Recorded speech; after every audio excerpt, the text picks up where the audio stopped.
Radio Italian Brasil con la poesia El Bigolaro dell'autore Giovanni Formaggio. Se lo gavè ante un canton vicino al Secchiaro, un cavalletto de legno con 4 gambe, El Bigolaro. El gavè a stampi, tubo de oton e un manego. El gera sempre querto con a pessa de canevo.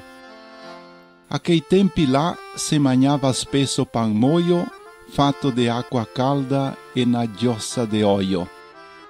In qualche festa mia mamma tirava fuori la farina e sora la tolla la impastava con 2 ovi di gallina. Dopo la me sentava sora girare il manego del bigolaro, proprio sotto alla finestra, perché c'era picciaro. Dai stampi venia fuori macaroni e tagliadelle, e tanti bigoli da condire con le sardelle. Mi me godea tanto, me parea desugare, perché non aveva niente, né montagna né mare. Adesso la pasta la è tutta confessionà, è sempre festa. Se parlo del bigolaro, i dice che son fuora de testa.